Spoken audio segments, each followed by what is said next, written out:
Hello friends, नमस्कार दोस्तों। तारीख थी 4 मार्च 2023। चांद पर एक रॉकेट बूस्टर तेज़ी से जा टकराया, जिससे चांद पर बहुत ही जोर का धमाका हुआ, जिससे चंद्रमा की सतह पर दो बड़े क्रेटर भी बन चुके हैं। क्रेटर किसी बड़े उल्कापिंड द्वारा किसी ग्रह पर टकराने से बनने वाले गड्ढों को कहते हैं। अब इस घटना के बाद दुनिया भर के वैज्ञानिक इसकी समीक्षा करने में लग गए। वैज्ञानिकों की इस रॉकेट बूस्टर पर नज़र साल 2015 से ही थी। खास बात तो ये थी कि दुनिया का कोई भी देश इस बूस्टर को अपना नहीं मान रहा था। वर्तमान समय में कई देशों की कंपनियां अपने उपग्रह चोरी छिपे अंतरिक्ष में भेज रही हैं। इनका चोरी छिपे उपग्रह भेजने का मकसद ये है दोस्तों, ताकि इन्हें अपनी सरकार को किसी तरह का सर्विस टैक्स ना देना पड़ जाए।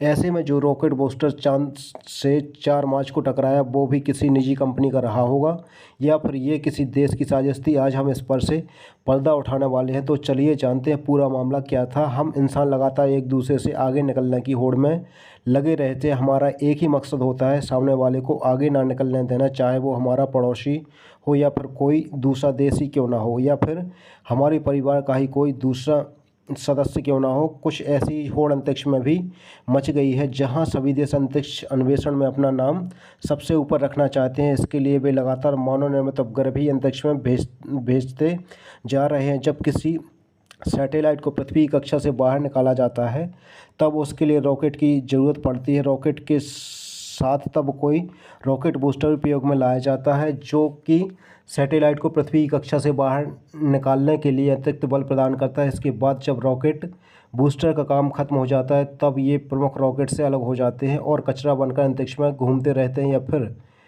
बाद में पृथ्वी के गुरुत्वाकर्षण बल से खींचते हुए वापस पृथ्वी की ओर गिरने लगते हैं। वैज्ञानिक जब किसी रॉकेट को अंतरिक्ष में भेज रहे होते हैं, तब वे सटीक गणना करते हैं। रॉकेट के बूस्टर वापस पृथ्वी पर ही आकर गिरे। पृथ्वी पर गिरते समय ये बूस्टर पृथ्वी के वायुमंडल के साथ घर्षण करते हुए नष्ट हो जाते हैं, लेकिन गणना में गड़बड़ हो जाए तो फिर कई बार रॉकेट बूस्टर पृथ्वी पर ही नहीं आता। ऐसे में बूस्टर पृथ्वी पर गिरते नहीं, बल्कि अंतरिक्ष में कचरा बनकर घूमने लग जाते हैं।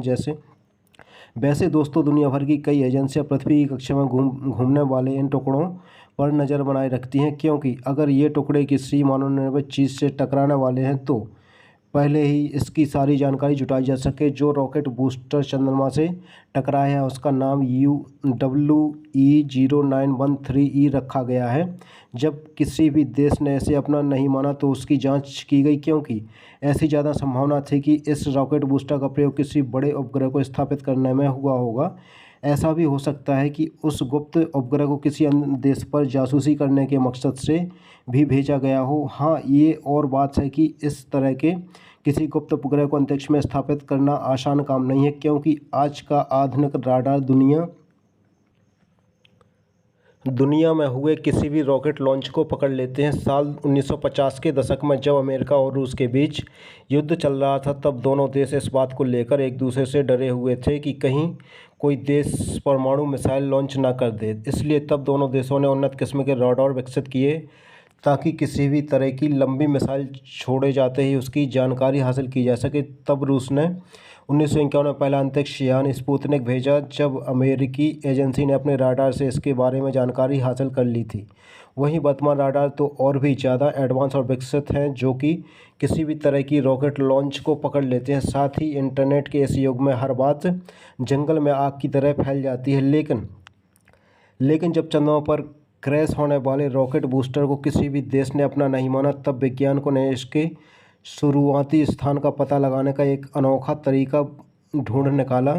उन्होंने साल 2015 से लेकर साल 2023 तक इस रॉकेट बूस्टर के प्रोजेक्टिव पाथ का अध्ययन शुरू किया। जो प्रोजेक्टिव पाथ उसे कहते हैं जिस पर कोई भी अंतरिक्ष पिंड आगे बढ़ता है। आगे बढ़ने के माध्यम से यह जाना जा सकता है कि इस पिंड का उद्गम स्थल कहाँ होगा। प्रोजेक्टिव पाथ के शुरुआती अध्ययन से चंद्रमा से टकराने वाले उस बूस्टर रॉकेट को स्पेसएक्स रॉकेट का हिस्सा माना गया, लेकिन जब गणना अपने अंतिम चरण में पहुंची, तो पता चला कि रॉकेट बूस्टर चाइना के रॉकेट चांग 5G1 का हिस्सा है। प्रोजेक्टिव पाथ के अध्ययन से यह साफ हो गया कि यह रहस्यमय रॉकेट बूस्टर अंतरिक्ष में उसी दिन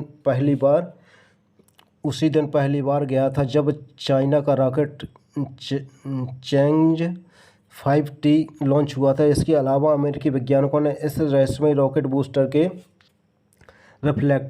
रिफ्लेक्टिव बेट का अध्ययन भी अपने रैप्टर टेलीस्कोप से सबूत के तौर पर किया। रैप्टर टेलीस्कोप स्पेक्ट्रोमीटर द्वारा विंड से परावर्तित होने वाले प्रकाश का अध्ययन करता है। इस टेलीस्कोप की गणना के नतीजे ये इशारा कर रहे थे कि रॉकेट बूस्टर चाइना द्वारा प्रयोग में लाए जाने वाले रॉकेट चांग 5T1 का हिस्सा था। इन सबूतों के दम पर दुनिया भर के 90% वैज्ञानिकों का यही मानना था कि चंद्रमा से टकराने वाले इस रॉकेट बूस्टर को चाइना द्वारा ही छोड़ा गया था। लेकिन चाइना की अंतरिक्ष एजेंसी का कहना था कि रॉकेट बूस्टर उनका नहीं है। उनके अनुसार उनका रॉकेट बूस्टर तो पृथ्वी की तरफ वापस आ गया था और पृथ्वी के वातावरण में जलकर नष्ट भी हो गया था। हालांकि चाइना के खिलाफ इतने पक्के सबूत थे, फिर भी वो अपनी गलती नहीं मान रहा था। दरअसल उसके पीछे एक वजह थी और वो है अंतरिक्ष के कानून। साल 1963 से लेकर दुनिया भर के कई देशों ने अंतरिक्ष को लेकर कई संधियां की हैं और कई सारे कानून बनाए हैं। जैसे अगर कोई अंतरिक्ष यात्री अंतरिक्ष में फंस जाता है तो सभी देश उस अंतरिक्ष यात्री को वापस लाने का मिलजुल कर प्रयास करेंगे। इसके अलावा एक अंतरिक्ष संधि ये भी है कि पृथ्वी से बाहर किसी भी ग्रह और उपग्रह को हम इंसान शांति और अध्ययन के लिए ही उपयोग में लाएंगे।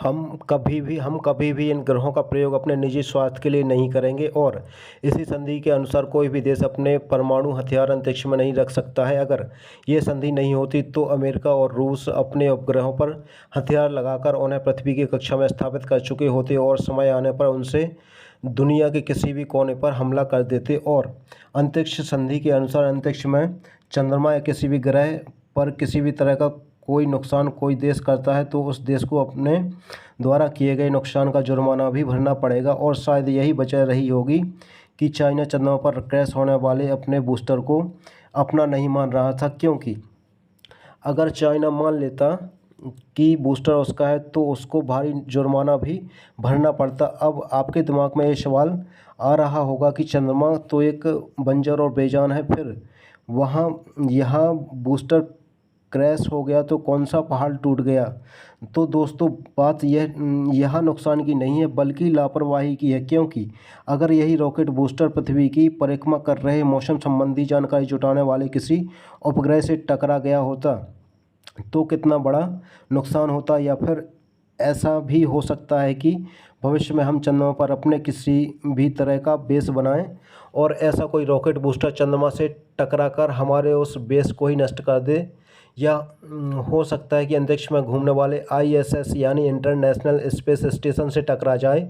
उसके बाद तो आप समझ ही सकते हैं कितना भारी और कितना बड़ा नुकसान होगा। अंतरिक्ष के मामले में किसी भी तरह की लापरवाही को स्वीकार नहीं किया जा सकता है और चाइना द्वारा इस तरह की लापरवाही किया जाना साफ तौर पर अंतरिक्ष कानूनों का उल्लंघन है।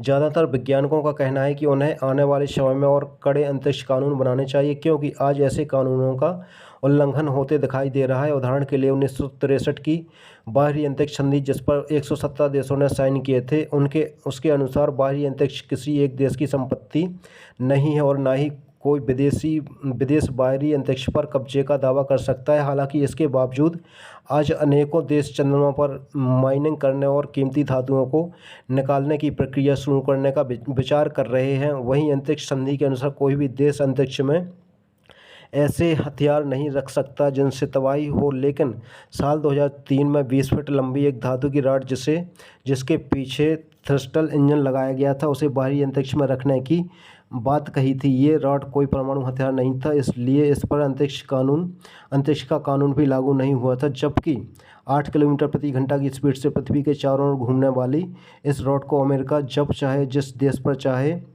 गिरा सकता था। हालांकि ऐसे किसी भी प्रोजेक्ट पर खर्च बहुत आता है, इसलिए अमेरिका ने बीच में ही इस प्रोजेक्ट को बंद कर दिया था। लेकिन आने वाले समय में अमेरिका इस तरह के प्रोजेक्ट फिर बनाना शुरू कर देगा। आज हर कंपनी अपने अपने उपग्रह अंतरिक्ष में भेज रही है। तो क्या आप इसको सही मानते हैं या फिर ये सब एक कानून के तहत होना चाहिए? और हर वो चीज़ जो रिसर्च या फिर मानव के उत्थान के लिए शुरू की गई हो उसी को अंतरिक्ष में जाना चाहिए। एंटरटेनमेंट के लिए भी अंतरिक्ष टूरिज्म को बंद कर देना चाहिए। दोस्तों आपको यह जानकारी कैसी लगी कमेंट बॉक्स में ज़रूर बताएं और आपने अभी तक हमारे चैनल को सब्सक्राइब नहीं किया तो चैनल को सब्सक्राइब जरूर करें। धन्यवाद।